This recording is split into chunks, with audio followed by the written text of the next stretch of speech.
Ano kaya ang dahilan kung bakit bigla na siyang lalaban? A. Nakahanap na ng filter. B. Nakapag-practice na sila. O letter C. Hindi niya na kinaya yung kahihiyan dahil sa kanyang kaeng-engan. Teka, baka kilala mo lang ako at lagi kang nanonood pero hindi ka pala nakapollow sa page. I-follow mo na yan. Isa lang eh. Ayaw pa. So ayon, nandito na tayo sa pang 739 na araw ng isang game kada araw. Digmaan na! Hindi ko alam kung ilang taon na to si Clip, pero batang-bata mag-isip. Pabago-bago ng desisyon. Ayaw na lumaban, tapos bigla siyang tatapang. Comment nyo nga sa baba kung ilang taon na siya. Hindi ko rin maintindihan sa mga gantong tao o magulang lang siya kahit bata pa. Isipin mo naka-ready na yung lahat. Umuo ka na sa mga kondisyon, tapos bigla kang aatras nung on-cam na.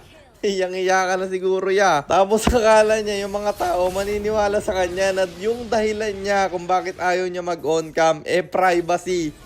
Parang inahaaning tayo no? Hindi ko alam kung pinapaniwalaan niya yung sinasabi niya o ginagawa niya tayong tanga. Ang lalakas rin kasi ng trip ng mga bata nito ni Clip sinusuportahan siya sa kahingingan niya.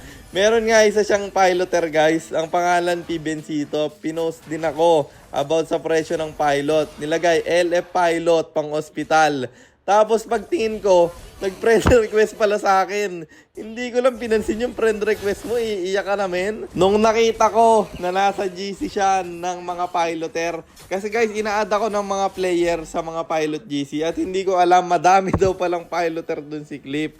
At nakita ko nandun yung P. Bencito. Nag-message ako dun sa GC. Hindi ko na lang na-screenshot guys kasi biglang may nag-tip sa akin na puro player daw ni Clip yung nandun. Kaya nag-leave na lang agad ako. Kasi daw mag-ingat ako dahil nang-re-restrict yung mga player na yon.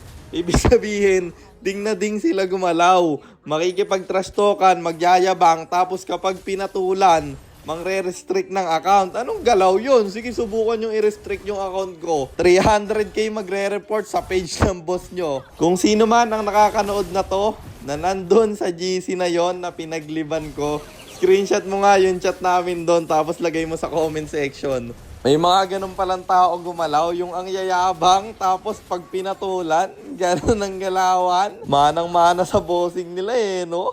Ang lala gumalaw ya. Pero masyado na namang umiinit at tumahaba. Balik na muna tayo sa game. Na-wipe out dito yung kalaban. Pero mabubuhay naman yung dalawa sa kanila. Dalawa lang din kami dito na pwede itong tapusin na. Kaso lang yung Mincy, ewan kung ano yung ginawa. Montik patuloy ako ditong namatay. Buti na dodge ko pa yung flame shot. At ang sakit na nung nana. Kaya nag-bounce na lang ako. At sabi ko mag-lord na lang tayo. Libre naman na kaming nakuha. Kaso lang yung Mincy nagpapatay na naman kung kailan. Hindi kailangan tapusin, tsaka siya sumasagad sa gitna. Kanina endable na ayaw mag-mid ni tropa. Pero kahit na, di naman na namin siya kailangan. Kaya na naming tatlo to. Susubukan pang mag-dep ng Franco pero okay magta-tower lock na. At natapos ang laban. Kaya panalo na naman tayo. And ang standing na natin ay 629, 110, 629 wins. And 110 losses. Para naman sa mga bago lang at hindi pa nakakaalam, ang ginagawa po nating content tuwing 9 PM ay 1 game per day. Trio rank game. At ang goal natin sa content natin na to ay mag 100 win streak bro. Yun lang. Sana meron kayo natutunan. Kung meron man pa-share lang. Then after nyo i-share, mag-comment na rin kayo ng pa-shoutout para ma-shoutout ko kayo sa mga next nating content. At i-comment nyo na rin ang inyong mga katanungan kasi baka malay mo sa next nating content comment mo naman ang mapili ko.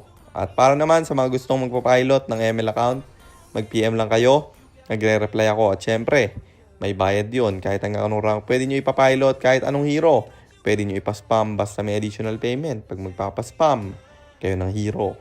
At yun lang guys, sana nag-enjoy kayo sa content natin na to. At shoutout sa iyo Daniel, kay Lawrence de la Cruz, kay Gojun Abuapyo, at kay Christian Palong-Palong. Maraming salamat sa inyong suporta.